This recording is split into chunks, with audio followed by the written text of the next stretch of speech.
ಉಡುಪಿ ಜಿಲ್ಲಾ ವರದಿಗಾರ. ಉಡುಪಿ ಜಿಲ್ಲೆಯ ಆಗುಂಬೆಗೆ ಒಂದು ಸುರಂಗ ಮಾರ್ಗವನ್ನು ರಚಿಸಬೇಕು ಅನ್ನುವಂತ ಒಂದು ಯೋಜನೆ ಈಗಾಗಲೇ ಡಿಪಿಆರ್ ಕೂಡ ಸಿದ್ಧ ಆಗಿರುವಂತದ್ದು. ಆದರೆ ಪರ ವಿರೋಧ ಚರ್ಚೆಗಳು ಕೂಡ ಸದ್ಯಕ್ಕೆ ನಡೀತಾ ಇರುವಂತದ್ದು.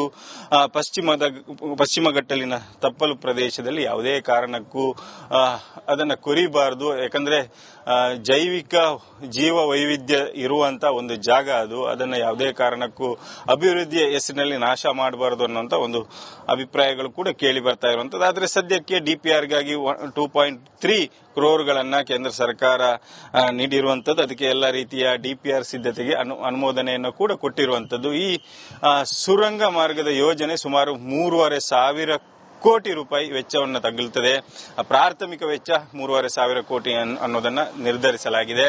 ಇದು ಉಡುಪಿ ಜಿಲ್ಲೆಯ ಸೋಮೇಶ್ವರದಿಂದ ಶಿವಮೊಗ್ಗದ ಮೇಗರಹಳ್ಳಿ ತನಕ ಸುಮಾರು 12 ಕಿಲೋಮೀಟರ್ನ ಸುರಂಗ ಮಾರ್ಗವನ್ನು ರಚಿಸುವುದಕ್ಕೆ ಸಿದ್ಧತೆಗಳನ್ನು ಕೂಡ ಮಾಡಲಾಗ್ತಿರುವಂತದ್ದು. ಯಾಕಂದ್ರೆ ಸಾಕಷ್ಟು ತಿರುವು ಇರುವಂತದ್ದು, ಕಡಿದಾದ ರಸ್ತೆ ಇರುವಂತದ್ದು, ಜೊತೆಗೆ ಭೂಕುಸಿತಗಳು ಇರುವಂತದ್ದು, ಜೊತೆಗೆ ಘನವಾಹನಗಳ ಸಂಚಾರಕ್ಕೂ ಕೂಡ ಕಷ್ಟ ಸಾಧ್ಯ ಅನ್ನೋ ಕಾರಣದಿಂದಾಗಿ ಒಂದು ಕಡೆಯಿಂದ ಎರಡೂ ಜಿಲ್ಲೆಯ ಅಭಿವೃದ್ಧಿಗೆ ಪೂರಕವಾಗಿ ಈ ಸುರಂಗ ಮಾರ್ಗ ಕೆಲಸ ಮಾಡುತ್ತದೆ ಅನ್ನುವಂಥದ್ದು. ಯಾಕಂದ್ರೆ ಕರಾವಳಿ ಭಾಗದಲ್ಲಿ ಮೀನುಗಾರಿಕೆ ಅಥವಾ ಮಲೆನಾಡಿನಿಗೆ ಸಂಚಾರಕ್ಕೆ ಅನುಕೂಲ, ಅಥವಾ ರೋಗಿಗಳ ಸಂಚಾರಕ್ಕೆ ಅನುಕೂಲ, ಅಗ್ನಿಶಾಮಕ ದಳದ ಸಂಚಾರಕ್ಕೆ ಅನುಕೂಲ, ಹೀಗೆ ಬೇರೆ ಬೇರೆ ಪೂರಕ ಕಾರಣಗಳನ್ನು ನೀಡಿದರೆ ಆಗುಂಬೆ ಅಥವಾ ಪಶ್ಚಿಮ ಘಟ್ಟದ ತಪ್ಪಲಿನಲ್ಲಿ ಯಾವುದೇ ಕಾರಣಕ್ಕೂ ಸುರಂಗ ಆಗಬಾರದು. ಯಾಕಂದ್ರೆ ಇಲ್ಲಿರುವಂತಹ ವಿಶಿಷ್ಟವಾದ ಜೀವ ವೈವಿಧ್ಯಗಳನ್ನ ನಾಶ ಮಾಡುವಂತ ಕೆಲಸವನ್ನ ಮಾಡಬಾರದು ಅನ್ನೋಂತ ಅಭಿಪ್ರಾಯಗಳು ಕೂಡ ಸದ್ಯಕ್ಕೆ ಕೇಳಿ ಬರ್ತಾ ಇರುವಂತದ್ದು.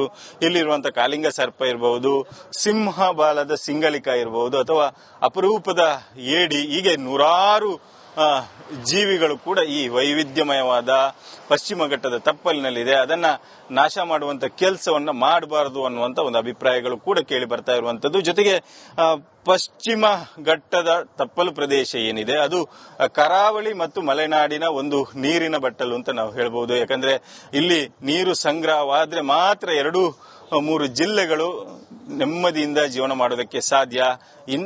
ಆದ್ರೆ ಅದರ ಗರ್ಭದೊಳಗೆ ನಾವು ಕೈ ಹಾಕಿದ್ರೆ ಸಾಕಷ್ಟು ಅಪಾಯಗಳು ಮುಂದಿನ ದಿನಗಳಲ್ಲಿ ನಮಗೆ ಎದುರಾಗ್ತದೆ ಅನ್ನುವಂತ ಅಭಿಪ್ರಾಯವನ್ನ ಪರಿಸರ ತಜ್ಞರು ಹೇಳ್ತಿರುವಂತದ್ದು. ಹಾಗಾಗಿ ಸರ್ಕಾರ ಅಭಿವೃದ್ಧಿಯ ಹೆಸರಿನಲ್ಲಿ ಒಂದು ಯೋಜನೆಯನ್ನು ಕೈಗೊಳ್ಳುವಾಗ ಪರಿಸರ ತಜ್ಞರ ಅಭಿಪ್ರಾಯಕ್ಕೂ ಕೂಡ ಬೆಲೆ ಕೊಟ್ಟು ಮುಂದಿನ ಯೋಜನೆಗೆ ಕೈ ಹಾಕಲಿ ಅನ್ನೋದು ನಮ್ಮ ಒತ್ತಾಯ ಕೂಡ ಆಗಿರುವಂತದ್ದು. ಸದ್ಯ ಮುಂದಿನ ಸುದ್ದಿಯನ್ನ ನಮ್ಮ ಸಹೋದ್ಯೋಗಿ ನೀಡ್ತಾರೆ.